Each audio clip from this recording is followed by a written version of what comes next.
Tamil news நேயர்களுக்கு அன்பு வணக்கம். இன்றைய சிறப்பு நேர்காணலில் நம்மோடு இருந்திருக்கும் சிறப்பு விருந்தினர் ஊடகவியலாளர் திரு சுமன் கவி சார். சார் வணக்கம். வணக்கம் சார், தேர்தல் நெருங்கி கொண்டிருக்கிறது. இன்னும் விரல் விட்டு எண்ணக்கூடிய ஓரிரு மாதங்கள் மட்டுமே இருக்கக்கூடிய காட்சிகளை பார்க்கிறோம். கூட்டணி இன்னும் முழுமை பெறல. இப்போ அம்மையார் பிரேமலதா கூட என்ன சொல்றாங்க, என்டிஏ முழுமை பெறாத ஒரு அணியா தான் இருந்துட்டு இருக்குன்றாங்க. ஸோ அவங்க என்டிஏக்கு போறாங்களா, டிஎம்கேக்கு போறாங்களாங்கிற ஒரு பெரிய சந்தேகம்லாம் இருந்துட்டு வருது. 3 கட்சிகள் குறிப்பாக தற்போது அண்மையாக உற்று நோக்கக்கூடிய ஒரு அணிகளாக இருக்கிறார்கள். ஒன்று ராமதாஸ் ஐயா, மற்றொன்று தேமுதிக பிரேமலதா அம்மையார், மூன்றாவது ஓ பன்னீர்செல்வம் அவர்கள். ஃபர்ஸ்ட் தேமுதிகவில் இருந்து வரலான்னு இருக்கேன். தேமுதிக ஒரு கணிசமான வாக்கை கடந்த காலத்தில் வைத்திருந்தார்கள். கடந்த நாடாளுமன்ற தேர்தலில் கூட விருதுநகரில் ஒரு டஃப் ஃபைட் கொடுத்தாங்க. கேப்டன் அவர்களுடைய சிம்பத்தி இருந்துச்சு. இந்த தேர்தலில் அவர்களுக்கு உண்டான இருக்கக்கூடிய சாய்ஸஸ் என்னென்ன சார்?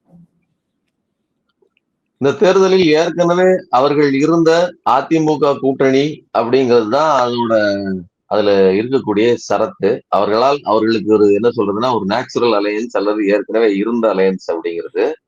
ஆனா அவர்களுக்கு ஒரு ஆசோலேஷன் பாயிண்ட், அதாவது திமுக கூட்டணிக்கு வரலாம் அப்படிங்கிற ஒரு எண்ணம் வலுவாக இருக்கிறது. அதனாலதான் அவர்கள் வெளியிலே காத்திருக்க வேண்டிய அவசியம் இருக்கிறது. நீங்க அதை அழுத்தமா இல்லைங்க நம்ம இந்த கூட்டணி தான் அப்படின்னு சொல்லி அவர்கள் செல்வதாக இருந்தால் அதுக்கு அவர்கள் காத்திருக்க வேண்டியதில்லை. ஒரே 2 நோக்கம் தான் இருக்க முடியும். ஒண்ணு, திமுக கூட்டணிக்கு வரலாம்ங்கிற ஒரு சாய்ஸ் அவர்களுக்கு இருப்பது, அல்லது அதிமுக கூட்டணியை அல்லது விஜயை காட்டி வெளியில் இருந்து கொண்டே அதிமுகவில் பேரம் பேசுவது. இப்ப 2 தான் இருக்க முடியும்.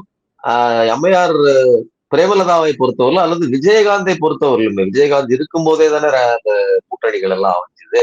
அவர்களை பொறுத்தவரையிலும் கடைசி நிமிஷம் அவர்களும் பேரம் நடத்துவது என்பதை ஒரு பாணியாக வைத்திருக்கிறார்கள். போன எலெக்ஷன்ல கூட பிரேமலதா வீட்டுக்கு வருவார்னு துரைமுருகன் அவர்களை எதிர்பார்த்து கடைசியில அவர்கள் நழுவி சென்றது மாதிரியான நிகழ்வெல்லாம் நடந்தது. எதுக்காக அதை சொல்றோம் அப்படின்னா, அடுத்த கட்சிகளை இவ்வளவு அலைக்கழித்தவர்கள் பிறகு தாங்கள் அலைக்கழிக்கப்பட்டதெல்லாம் வரலாறு. அப்போ கடைசி நிமிஷம் வரலும் பேரம் பேசுவது என்கிற ஒரு பழக்கத்தை பிரேமலதா வைத்திருக்கிறார்.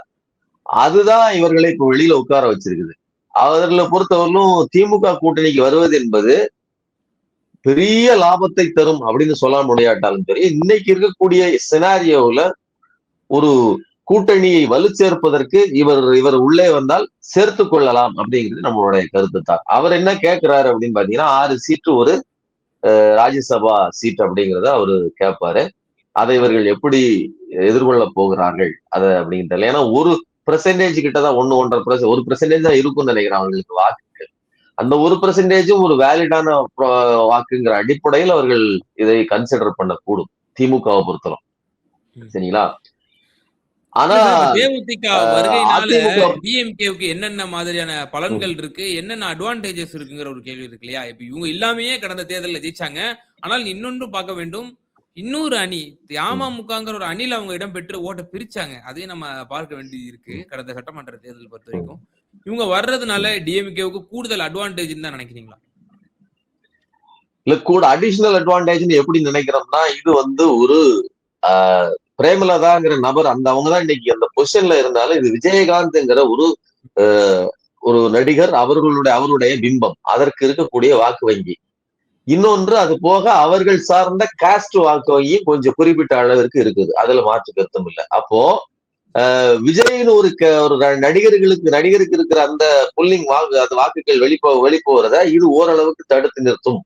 குறைந்தபட்சத்தில் விஜயகாந்த முன்னிறுத்தி இந்த அம்மா ஒரு பிரச்சாரத்தை கொண்டு செல்லலாம்.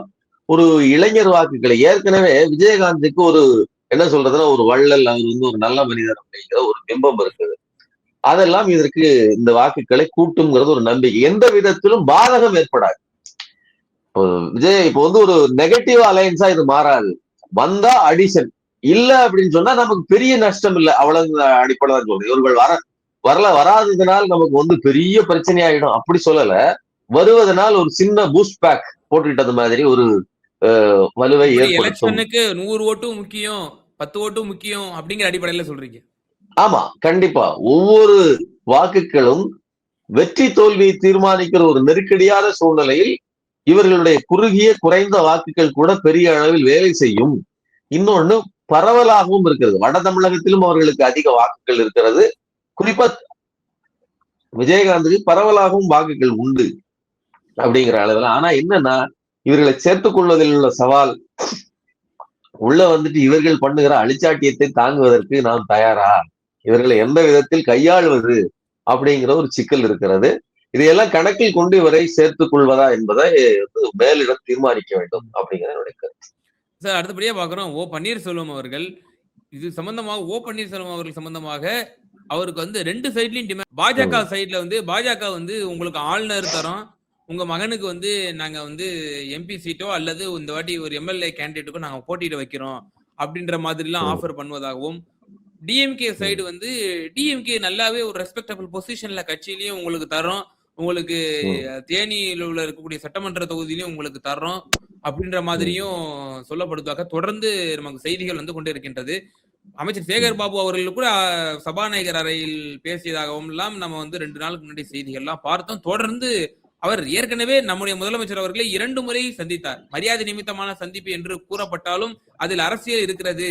வெளியே வந்து அவர் அரசியலில் யார் நிரந்தர நண்பரும் இல்லை, எதிரியும் இல்லை என்று ஓபிஎஸ் அவர்கள் குறிப்பிட்டார். அப்ப அவருக்கு இருக்கக்கூடிய ஆப்ஷன்ஸ் என்ன? ஓபிஎஸ்ஐ பொறுத்தவரையிலும் அவருக்கு எடப்பாடி பழனிசாமிக்கும் அவருக்கும் இருந்த முரண்பாடு என்பது வலுவானது. இன்னைக்கு வரலாம் அது தீர்க்கப்பட முடியாதது. ஒருவேளை அவரை இவங்க வந்து இணைக்கிறது அப்படிங்கிறது இந்த என்டிஏ கூட்டணி அப்படின்னு சொல்லி ஒரு புது திட்டத்தை வச்சிருக்காங்க இல்லையா?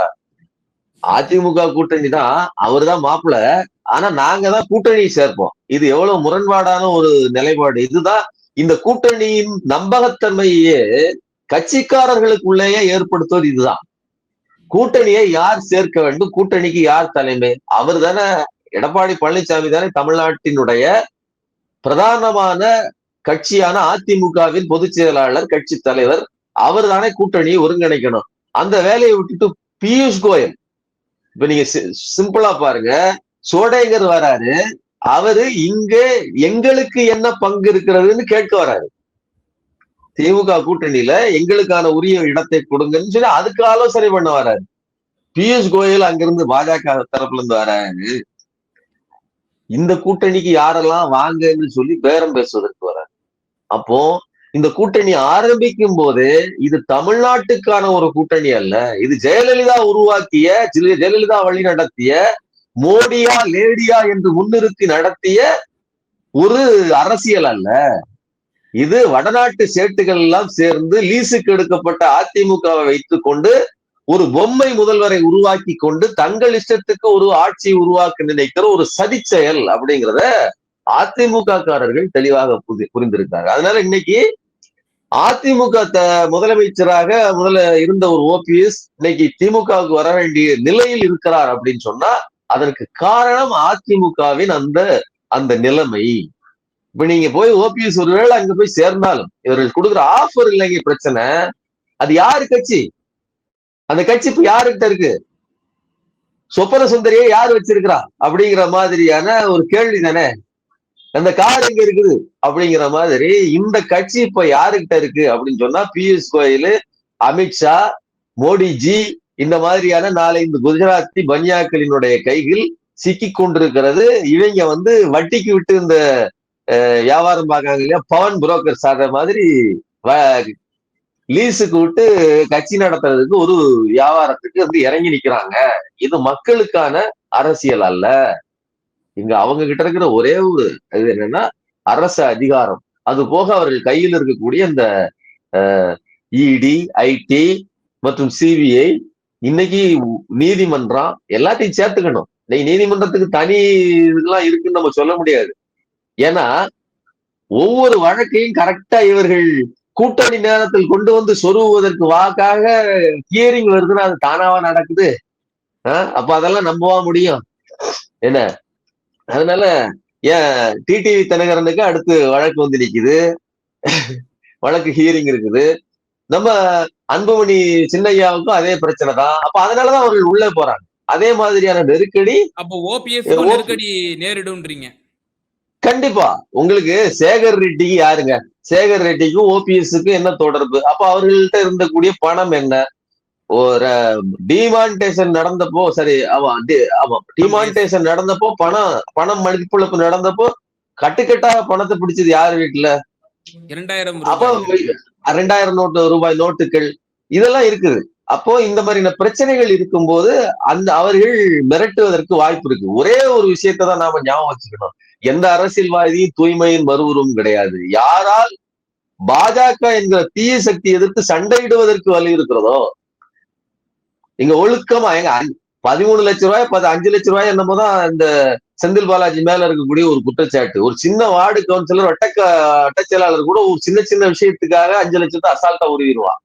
அப்போ அவ்வளவு அப்போ ஒரு சின்ன காரணத்தை காட்டி கூட உங்களை தூக்கி பந்தாடுவதற்கு முடியும். அப்படிங்கும் போது கோடி கோடியாக பணம் சுழலுகிற ஒரு அமைச்சர் பதவிகளில் இருந்தவர்கள் எப்படி பணம் சம்பாதிக்காம இருப்பாங்க? அப்ப இங்க அப்பழுக்கற்ற தூயவர்கள் யார் அப்படின்லாம் யாரையும் நம்ம தேர்ந்தெடுக்க முடியாது. இந்த சிஸ்டத்துக்குள்ள, இந்த கரப்டான சிஸ்டத்துக்குள்ள சண்டையிட்டு மக்களுக்காக யார் வேலை செய்கிறார்கள்? குறைஞ்சபட்சம் ஒண்ணும் இல்லைங்க, நான் சிம்பிளா உங்களுக்கு சொல்றேன்.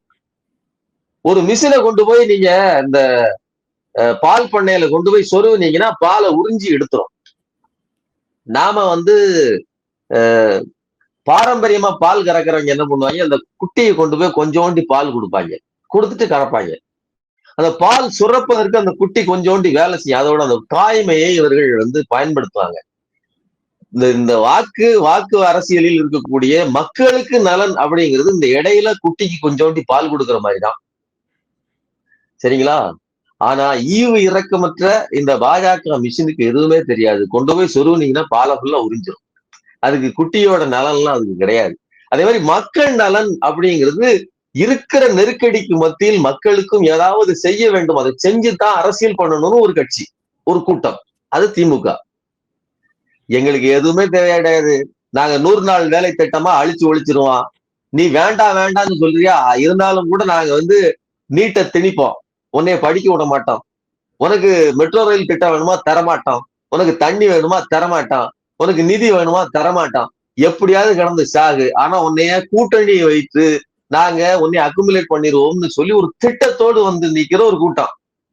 இதுக்கு எதிராக இருக்குல்ல திமுக. இப்ப இந்த கூட்டணியில் சண்டையிடுவதற்கு வலு இருந்தால் மட்டும்தான் ஒன்றிய பாஜக அரசோடு அவர்கள் கையில் இருக்கக்கூடிய இடி ஐடி வழக்குகள் எல்லாவற்றையும் எதிர்த்து போராடுகிற போர்க்குணம் இருந்தால் மட்டும்தான் நீ இந்த கூட்டணிக்கு வர முடியும். அப்போ அந்த முடிவை ஓபிஎஸ் எடுப்பாரா அப்படிங்கிறது நான் மக்கள் தரப்புல விட்டுறேன். அவ்வளவு ரிஸ்க் எடுப்பதற்கு தயாராக இருந்தால் தாராளமாக அவர் ஒரு வலுவான கூட்டணிக்கு வருவார், ஒரு மரியாதைக்குரிய இடத்தை அவர் பெறுவார். அடுத்தபடியா ராமதாஸ் ஐயா அவர்கள் தொடர்ந்து டிஎம்கே அலையன்ஸுக்கு ஃபேவரபிளாவே தங்களுடைய எம்எல்ஏக்கள் அவருடைய கருத்துக்களாக இருக்கட்டும், அவங்க தரப்பு வாதங்கள் எல்லாமே டிஎம்கேக்கு ஆளுங்கட்சிக்கு ஃபேவரபிளாகவும் என்டிஏ அலையன்ஸுக்கு அகெயின்ஸ்டாகவும் இருக்கு. இன்னைக்கு காலைல கூட அவங்களுடைய ஆதரவு எம்எல்ஏக்கள் ஆளுநருடைய இருந்த புறக்கணிச்சிருக்கிறாங்க. அப்படிப்பட்ட பாமகவுக்கு அப்படிப்பட்ட வரலாறு நம்ம பெருசா பார்த்தது இல்ல, என்டிஏ பகச்சுக்கிட்ட மாதிரிலாம். இப்போ அந்த மாதிரிலாம் பண்ணிட்டு இருக்காங்க. ஈவன் அந்த என்டிஏனுடைய கான்ஃபரன்ஸ்ல கூட மாம்பழம் சின்னம் இருந்ததுக்கு இது பெரிய அயோக்கியத்தனம், இது பிரதமருடைய மேடையிலே இப்படி வச்சிருக்கீங்க, இது மக்கள் மன்னிக்க மாட்டாங்கன்னு சொல்லி கடுமையான வார்த்தைகளோடு ராமதாஸ் ஐயா விமர்சனம் பண்ணியிருந்தாரு. டிஎம்கே அலையன்ஸுக்கு அவர் ஆப்ஷன் ஓபன் பண்ணியிருக்காரு, அவர் போகணும்னு விருப்பப்படுறாரு அப்படின்னு தெளிவா தெரியுது. இப்ப திருமாவளவன் அவர்கள் ரொம்ப ஸ்ட்ராங்கா சொல்லாட்டாலையும் அவர் நாங்க 14 ஆண்டுகளுக்கு முன்னாடி எடுத்த முடிவு தான் நாங்க தெளிவா இருக்கிறோம், திமுக தலைமை தான் இதுல முடிவு செய்யணும் அப்படின்னு மாதிரி அவர் சொல்றாரு. என்ன ஆகும்? ராமதாஸ் ஐயா அவர்கள் திமுக ஆப்ஷன் இருக்கா, வரக்கூடிய வாய்ப்புகள் இருக்கா? தேர்தல் அரசியலை பொறுத்தவரையிலும் நிரந்தர எதிரியும் நிரந்தர நண்பன் எதுவும் இல்லை அப்படிங்கிறத நாம பாக்குறோம். அதோட பொருள் என்ன அப்படின்னு சொன்னா, நட்பு முறிஞ்செல்லாம் பேறது இல்லை. இப்ப நீங்க வேறு கூட்டணிக்கு இருந்தாலும் கூட யாரோடையும் பேசாம நட்பு பாராட்டம்லாம் இருக்க போறாங்க, வெளியில பேசிக்குவாங்க, மற்றபடி நண்பர்களா இருப்பாங்க. கூட்டணியில் இருக்கிறார்களா இல்லையா அப்படிங்கிறதுல மட்டும்தான் அந்த கூட்டணி உறவு மட்டும் மாறுபடும். இப்போ நீங்க அன்புமணிக்கும் ராமதாஸ் ஐயாவுக்கும் இடையில ஒரு நெருக்கடி வந்தப்போ, அவரு பெரிய பிரச்சனைக்கு உள்ளானப்போ அன்னைக்கே கால் பண்ணி பேசுனது யாரு? நம்ம திருமாவளவன் அவர்கள். அப்படி பேசும்போது அவரே சொன்னாரு, என் பிள்ளை எனக்கு எதிராக செயல்படுறான், என்னைய வேதனைக்கு உள்ளாக்குறான், என் ரத்தத்தை என் உயிரையே உருவிட்டான், என் உடம்ப மட்டும் வச்சுட்டு உயிரை உருவிட்டான் அப்படிலாம் சொன்னாரு. ஆனா எனக்கு நான் பெத்துக்கிடாத பிள்ளை அப்படின்னு சொல்றாரு. அப்போ இது வந்து கடந்த காலத்தில் என்ன சொல்றதுன்னா தலித் அல்லாதார் கூட்டமைப்புன்னு ஒண்ண உருவாக்கி இந்த திருமாவளவனுக்கு எதிராக இவ்வளவு நெருக்கடியை கொடுத்தாருன்னா அது ஒரு நாம வந்து நான் பகுத்தறிவுவாதி, பாவம், தண்டனை இதெல்லாம் நான் நம்புறது கிடையாது. ஆனாலும் கூட கண் கூட ஒண்ணு நடக்குது. என்ன நடக்குது அப்படின்னா கடந்த காலத்தில் செய்த அந்த பாவத்துக்கு அந்த பிரச்சனைக்கு பிராயச்சித்தம் தேடிக்கிடுற அல்லது காலத்தின் கைகளில் விட்டோம்னு சொன்னா காலம் உங்களை செருப்பால் அடித்து ஒரு இடம் இது என்று காட்டும்னு சொல்லி பழ கருப்பையா சொல்லுவார். அதே மாதிரி பழ கருப்பையாவுக்கு அந்த இடத்தை காமிச்சிருச்சு, இதுதான் உங்களுடைய இடம்னு. அதே மாதிரி ஒவ்வொருவருக்கும் காலம் ஒரு பாடத்தை புகட்டுகிறது. இன்னைக்கு ஒரு சின்ன கட்சியாக இருந்து படிப்படியாக உழைத்து சரியான முடிவுகளை எடுத்து வலுவான கூட்டணியில் இருந்து திருமாவளவன் அவர்கள் ஒரு கூட்டணியில் வலுவாக மட்டுமல்ல ஒரு சித்தாந்தத்தின் தலைவராகவும் ஆயிருக்கிறார். இப்போ அவரு தலித் அப்படிங்கிற அந்த இடத்துல இருக்கிறாருன்னா அதுக்கு அடுத்த கொஞ்சம் தான், இன்னும் பெரிய மாற்றம் எல்லாம் கிடையாது. பிற்படுத்தப்பட்டவர் தான். பிற்படுத்தப்பட்டவர்ல பட்டியலில் இருக்கிறவங்க அவங்க, நீங்க பட்டியலுக்கு வெளியில இருக்கிறீங்க. மற்றபடி பிற்படுத்தப்பட்ட நிலை, பேக்வேர்ட்னஸ் தானே அளவுகோல். அப்போ பேக்வேர்டு கிளாஸ்ங்கிறது இதோட சேர்ந்ததுதான். அப்ப அவர்களுக்குள் ஒரு ஒற்றுமையை உருவாக்கி ஒரு அரசியலை நடத்தி இருந்தால் இந்நேரம் ரெண்டும் சேர்ந்து ஒரு பெரிய அரசியல் சக்தியாக உருவாயிருக்கும். பிசி, எஸ்சி, எஸ்டி எல்லாம் சேர்ந்திருந்தா, ஓபிசி சேர்ந்திருந்தா ஒரு வலுவான அரசியல் சக்தியாக இன்னைக்கு அவர்கள் உருவாகி இருக்க முடியும். ஆனா உள்ளுக்குள்ளேயே அண்ணன் தம்பிக்குள்ளேயே சண்டை போட்டுக்கிட்ட மாதிரி அவரை தள்ளி வைத்தார். இன்னைக்கு பெரிய பாதகத்தை அவர் எடுத்த முடிவுகள் எல்லாம் தவறான முடிவுகள், தொடர்ந்து தோல்விகள். பணம் வந்திருக்கலாம், பணம் நிம்மதியை கொடுக்காது, பணம் வெற்றியை கொடுக்காது, பணம் மக்களை இணைக்காது, பணம் சமூகத்தை நன்றாக வைத்திருக்குங்கிறது உத்தரவாதம் இல்லை அப்படிங்கிறத ராமதாஸ் அவர்களுடைய வாழ்க்கை ஒரு சரித்திரமாக இருக்கு. இன்னைக்கு காலம் போன காலத்துல மகனுடைய நெருக்கடியில இவர் தனியா இருக்கார். ஆனால் அவரை சார்ந்தும் அவருக்கு ஜி.கே. மணி மற்றும் அருள் நிறைய பேர் அவருக்கு வந்து வலுவான ஒரு கட்டமைப்பு இருக்கிறது.